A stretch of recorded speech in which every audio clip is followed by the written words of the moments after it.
Hey everyone, welcome to Take Two, a podcast where you guys will get to hear my take on various topics and current events happening in the world today. Welcome to our very first episode, and today we are going to be covering a lot of different topics, but they're all kind of related, or at least we'll try and make them that way. So today we're going to have a discussion about Gen Z's mental health crisis and the effects that has on society, and then how we can look at that with a Christian view and how having a relationship with Jesus can fit into all of that. So when it comes to Gen Z and mental health, there's definitely more of a push to get rid of the stigma that surrounds mental health now than ever before. Even before COVID, I know that there have been lots of studies done on the Gen Z generation and how they have had struggles with anxiety and depression and other mental health related issues far more than generations in the past. So I don't really know why this is, and I don't think anyone does. It's all kind of speculation, it's new, and studies are still being done, but I guess we can kind of take a look under the microscope and think about why these issues may be coming up to the surface more now than in previous generations. So obviously the first thing that comes to my mind, and probably your mind too, when you think about mental health and the Gen Z generation is the COVID pandemic. A lot of people that I know around my age were plucked out of either high school or college during the pandemic. I was in my junior year of high school at the time. And junior year was a really big year. At least in my high school, was the year that we were having prom and all those other fun events that you really spend a lot of your time in middle school and high school, especially looking forward to. And I remember when we first learned about COVID, it wasn't really a big deal. We had our band trip planned to go to Disney World to play in the parade there and to spend our spring break at Disney World. And we sat at the lunch table, all kind of freaking out about this disease that we were hearing was spreading wild across the world. And I remember our principal sat at our lunch table on Monday and assured us that we would leave for the trip on Friday and everything would be fine. And then I remember later in the week, Disney World closed or announced that they were closing for COVID. And then everything just kind of went downhill from there. And it was around time that we were going to have spring break. It was in the spring, obviously. And we left school on, I think, a Thursday afternoon. And that was it. We never really went back after that. And so that was definitely something that had a big impact on a lot of young people. Especially, at least I know it had a big impact on myself. It was very, very sudden, and we've never really experienced anything like this before. So for a lot of people, it was very isolating and very lonely. And I'm sure for people who were at college at that time, especially freshmen in college, it was just very uncertain, and there were lots of unknowns, and there was really very little control. And so I feel like a big part of why people may be having more anxiety and depression and feelings of loneliness is because of the pandemic that kind of took people out of their routines and their social habits and isolated a lot of people very suddenly and very abruptly. And that can definitely have a huge impact on mental health. And another thing that I have spoken with a lot of people about is the effect on even the younger generation. I'm not 100% sure of the cutoff, what year is considered Gen Z and what year is considered whatever is below that, Gen X maybe. Not 100% sure on that, but even the impact on those kids. The people who were young and in elementary school and middle school during those times, those are really formative years for your social habits and your communication skills and your relationship building abilities to kind of form. And you're learning a lot of things still, and you rely a lot on routine when you're at that age and consistency to help with your learning and your brain development. And so I'm interested to see kind of moving forward years into the future how that generation, who's kind of on the younger side when the pandemic hit, is affected socially within the world when they kind of get to college age and working age, what their work ethic is going to be like, how their social skills are going to be, how their communication skills are going to be. As I mentioned in the introduction episode, I am a communications major, so the ways that we communicate or choose not to communicate even are a very, very big interest for me. So I'm interested to see how that all plays out. I've seen lots of people on TikTok who are teachers in elementary schools and middle schools talking about how just the kids are perpetually behind because the teaching didn't stop.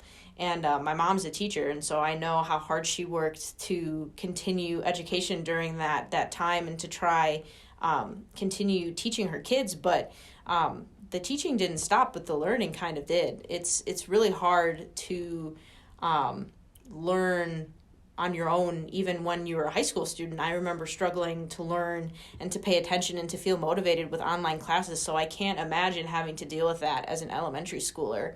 And then just being pushed back into regular school and just expected to kind of have picked up on the things that were taught during that time, even if they weren't fully comprehended. So I'm interested to see how that kind of plays out. But we're not talking about that generation. We're talking about Gen Z. And so another thing that I think is having a big impact on Gen Z mental health is this push for identity and for the me and the my mindset. So often we hear, especially on social media, this is my truth. This is my truth. This is what I know that I need to do for myself. I want control. This is how I'm having control, and I'm controlling my truth. And well, I think that perspective is really damaging to mental health because especially if you don't have a view of Christ, if we have a view of Christ, we know that things aren't under my control. And that's where I feel like I struggle with anxiety sometimes because things aren't in my control. And so sometimes that can cause me to be anxious. But when you know that you have a Father in heaven who is planning things for your good and his glory, you can kind of give him that control and trust him and his plan. But if you don't have that, and you are thinking in your head that everything is your control and this is my truth and this is what I can do to carve my own destiny and plan out my future, and something goes wrong, that can really impact somebody's mental health. And I think that push for, well, find your truth, do whatever makes you happy, has pushed a lot of people away from Christ. Because the things that they're pushing with that agenda of, or that statement, I suppose, of saying, do what makes you happy, are often things that aren't Christ-like and aren't things that we are commanded to do in the Bible. And so when somebody starts partaking in those things or leans on worldly things for their comfort and their control and their mental well-being, it's something that can be crumbled really, really easily. And so I think a lot of young people put a lot of stock in their ability to keep control, and that causes a lot of pain and frustration and anxiety and maybe even feelings of depression, isolation, and loneliness when you feel like the world is yours to control and take care of and keep under your control, and things don't go as planned. That can be something that can really mess with somebody's mental well-being. And I think that really reflects in the workplace. There's lots of kids, or adults, I guess, people, we'll say my age, around the age of 20 or 20-ish, who have a really hard time working because they don't like doing hard things. And I totally understand that. I mean, who likes doing hard things? I don't think any of us do, but we can do the hard things. And I think if you aren't forced to do the hard things, you'll just simply refuse to do them, and your work ethic will just kind of take a dive. And I think we're seeing that a lot with my generation. There are people who refuse to work and are very entitled and expect things that they need to be working for. And so I think that causes a clash with people of the older generations who were taught to work for things, and that something that is worth doing well, and all of those, all of those sayings that you hear. But I think the truth of those sayings is kind of dissipating as we go on and as we get towards the younger generations. There isn't as much value in hard work anymore. There's more value in what I feel is right for me and what's my truth and what I think will make me happy. And I think that leads to an attitude of entitlement, which is something that is never good. And the Bible tells us that we should be hard workers, and we should respect authority and all of those things. And I think those ideas are just continuing to get lost in the shuffle of all of the societal changes that we're seeing. Along with the changing of the ideals and the worldviews that are kind of being more widely accepted and encouraged, I think another thing that's having a really big mental impact on the Gen Z generation is social media. That's been a really big thing that is kind of new in the last 10, 15 years and has evolved at ridiculous speeds. I was lucky enough to be one of the last generations, or one of the last, generations is the right word, one of the last generations of kids to grow up in the elementary and middle school years without iPhones. I remember in elementary school, I think my uncle had like a BlackBerry, and that was like a big deal because not everybody had a BlackBerry. And so I was lucky enough to kind of grow up through my elementary and middle school years without that being a big thing. But when I did get into high school, all the apps that are kind of popular today, like Snapchat, Instagram, all that stuff was just kind of catching on and slowly growing in popularity. And that even, for the small amount of time that I had it created some problems. Social media enables you to see the best parts of everyone's lives and also the worst parts of all the things that are happening all over the world. So you can see that this person that you graduated high school with is buying a house and buying a car, and you're in college and you're in debt, and it gives this feeling of not being at the right place, or not doing the right things, or not having the right stuff, or looking the right way. And these things create a toll on our mental health.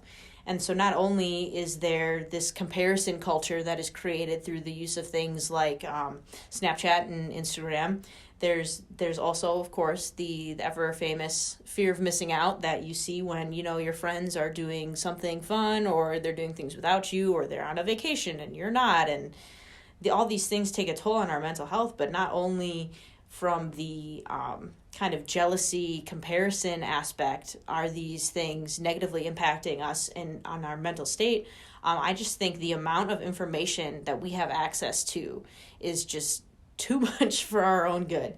Yes, it's great that I can get on my computer and Google the weight of an elephant's tusk and find that out in like 0.2 seconds. That's great. If I'm ever wondering that, it's fantastic that I can have access to that information. But I can also find out literally all of the bad things that are happening in the world at once. That's why I personally don't like watching the news, because most of the things that are newsworthy are things that aren't great. It looks like, there's a war that could be started, and this person did this really bad thing, and these people were affected by this terrible disaster here, and it just takes a big toll on me mentally. And the fact that I can open my phone and go on TikTok, where I go to kind of find videos that I find funny or entertaining, and be bombarded with hearing all of the terrible things that are going on in the world, or this person just killed all of these people, or this is going on here, or there was a shooting here, and it's just almost too much. And so I think that has an impact on how the Gen Z generation looks towards the future. I think our generation is one of the first generations that you can ask a group of people who are Gen Z if they're looking forward to the future, and some of them will tell you no.